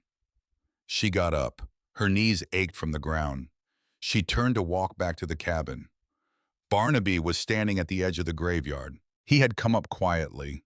He had heard everything. He did not say a word. He just opened his arms, and she walked into them. And that was where they stood, for a long time, in the sunrise, on a Montana morning in May, above the graves, between two lives, in the arms of the second one. But that was not the end of the story, because the seasons kept turning, and a family that has just begun does not stop at May. Winter came around again, but this winter came to a very different cabin, because this winter had a fiddle by the door where Jericho had left it after his own wedding to Eleanor in September. Eleanor was pregnant now, due in the spring. She and Jericho had built their own cabin, half a mile down the ridge, where they could still see the smoke from Elspeth's chimney every morning. Because this winter had a school being planned. Thaddeus had spent the fall building a small log schoolhouse just below the cabin. He would open it in the spring, because Phineas needed teachers other than Elspeth, because there were other children in the valley now, because a place that had been silent for 8 years was ready to hear children reading aloud, because this winter had a cradle. The cradle sat in the corner of Elspeth's bedroom. Barnaby had made it, in secret, over 4 months, in the shed, when she thought he was chopping wood. She had cried when he showed it to her. She had cried harder when he said, I named her before you did. Elspeth. Please, I want to call her. Faith. Faith Winsome Blackmore, if you will let me. She had said, yes. The baby came in February, not in the spring like she was supposed to, because life does not read your schedule, it reads your prayers. She was a small, perfect baby with a shock of dark hair and Barnaby's iron-colored eyes. She was born during a snowstorm, which felt right, because Elspeth herself had arrived in a snowstorm, and it seemed only fair that her daughter should announce herself the same way. Doc Whitcomb rode up the ridge to deliver her, because he had sworn. Barnaby held Elspeth's hand through the whole night.